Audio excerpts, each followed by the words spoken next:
नमस्कार, बहुत स्वागत है आप सभी का। आप देख रहे हैं न्यूज 18 बिहार झारखंड। मैं हूं आपके साथ जया मिश्रा। बुलेटिन की शुरुआत बड़ी खबर के साथ करने जा रहे हैं। बिहार की राजनीति से बड़ी खबर आपके सामने रखेंगे। कटिहार से विधान परिषद सदस्य अशोक अग्रवाल और महापौर उषा अग्रवाल के पुत्र सौरभ अग्रवाल ने वीआईपी पार्टी का दामन थाम लिया है। वो महागठबंधन के तहत कटिहार विधानसभा से चुनाव लड़ सकते हैं। आधिकारिक सिंबल अभी नहीं मिला है, लेकिन 2 से 3 घंटे में मिलने की संभावना बताई जा रही है। बीजेपी नेता फिलहाल कोई टिप्पणी नहीं कर रहे हैं, लेकिन जानकारी मिल रही है कि वीआईपी का दामन थामने के बाद अब वो चुनाव लड़ सकते हैं और 2 से 3 घंटे के बाद सौरभ अग्रवाल को सिंबल भी वीआईपी का मिल सकता है। हालांकि अभी तक उनको सिंबल मिला नहीं है, लेकिन महागठबंधन की तरफ से वो चुनाव लड़ सकते हैं।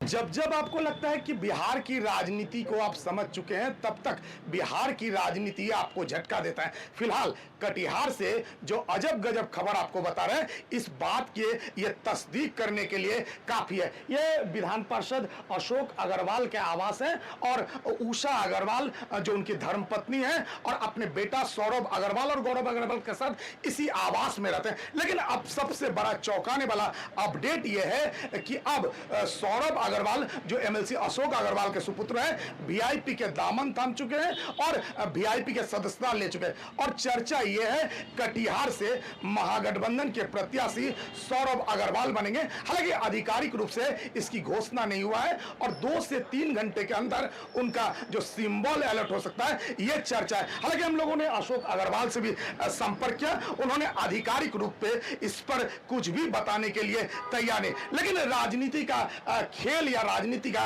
किस तरह सा पल पल बदल रहा है, इस तस्वीर से आप समझने की कोशिश करें। अभी भी जो कटिहार के प्रत्याशी हैं, पूर्व डिप्टी सीएम तारकिशोर प्रसाद जी हैं और अशोक अग्रवाल जी के भीतर में ये बैठक चल रहा है कि एनडीए की हर सीट में जीत किस तरह से सुनिश्चित की जाए। लेकिन उनका जो बेटा है सौरभ अग्रवाल, वो अब जो वीआईपी का दामन थाम चुके हैं और कटिहार से प्रत्याशी होंगे, लगभग ये तय हो चुका है। ऐसे में न्यूज 18 के पास भी इसका पुख्ता प्रमाण है कि सौरभ अग्रवाल ने वीआईपी का दामन थाम लिया है। इसी के आधार पर हम ये खबर आप तक पहुंचा रहे हैं। हालांकि बार बार हम ये साफ कर देते हैं, उन्हें अब तक सिंबल अलर्ट नहीं हुआ है और 2 से 3 घंटे के अंदर सिंबल आ सकता है। फिलहाल एक बार आपको फिर तस्वीर दिखा रहे हैं। ये जो गाड़ी है, ये पूर्व डिप्टी सीएम और कटिहार के भाजपा प्रत्याशी तारकिशोर प्रसाद का गाड़ी है और भीतर में अशोक अग्रवाल जी भी मौजूद हैं, उनके साथ बाकायदा बैठक चल रहा है। लेकिन इस बीच ये खबर काफी चौंकाने वाला है और ये बिहार के राजनीति के साथ साथ कटिहार के राजनीति के लिए एक बड़ा अपडेट है। सुब्रत, न्यूज 18 कटिहार। और अगली खबर गया जी से, जहां गया जी में केंद्रीय मंत्री जीतन राम मांझी ने कहा कि बीजेपी के लोगों ने भी कहा है और जेडीयू के लोगों ने भी कहा है कि नीतीश कुमार के नेतृत्व में चुनाव लड़ेंगे। मेरा व्यक्तिगत विचार है कि अगर नीतीश कुमार को मुख्यमंत्री का चेहरा घोषित करके चुनाव लड़े तो ये ज्यादा बेहतर होगा। अगर एनडीए के लोग बैठेंगे तो मैं उनके सामने ये बात रखूंगा। लोग ऐसा नहीं कहा कि मुख्यमंत्री कौन होंगे, ये था कि नीतीश कुमार के नेतृत्व में चुनाव हम लोग लड़ेंगे। जनता दल यूनाइटेड के लोग ने भी कहा है और भाजपा के लोगों ने भी कहा, लेकिन हम व्यक्तिगत रूप में कहा है। आज भी मेरी मानना है कि बिना दुल्हा के बाराती ठीक नहीं है। तो अगर हम दुल्हा को मान ही लिया तो शाहवाला क्यों मानते हैं, दुल्हा क्यों नहीं डिक्लेयर करते हैं।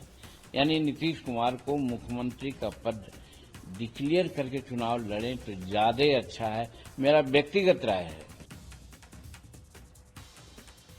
और वहीं बीजेपी नेता राजीव प्रताप रूडी ने महागठबंधन पर निशाना साधा और कहा कि कांग्रेस, आरजेडी, जेएमएम परिवार की पार्टियां हैं।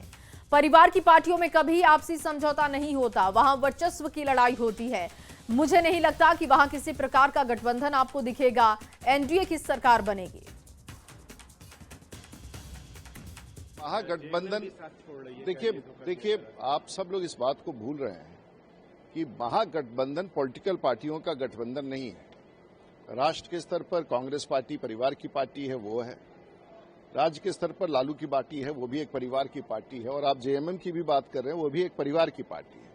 तो परिवार की पार्टियों में कभी आपसी समझौता नहीं होता है, वहां वर्चस्व की लड़ाई होती है और मुझे नहीं लगता है कि किसी प्रकार का गठबंधन वहां दिखेगा।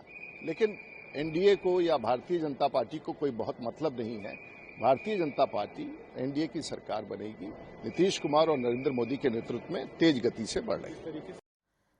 और वहीं कांग्रेस नेता और राजस्थान के पूर्व सीएम अशोक गहलोत ने बिहार चुनाव को लेकर बड़ा बयान दिया। उन्होंने कहा कि 2-4 सीटों को लेकर बातचीत हो रही है। बिहार में सब कुछ बहुत जल्द ठीक होगा, जो दोनों गठबंधन के हित में रहेगा। बिहार की अगर बात करें तो वहाँ क्या पेच फंस रहा है सर? अभी तक गठबंधन की कोई घोषणा नहीं हो पाई सीट शेयरिंग को लेकर, कैसे देखते हैं सर? वहाँ पे क्या मतलब मजबूरियाँ क्या चली कि अभी तक कोई घोषणा नहीं हो पा रही है? नहीं, कोई मजबूरी नहीं है, कोई मजबूरी नहीं है। 2-4 सीटों पर हो सकता है कि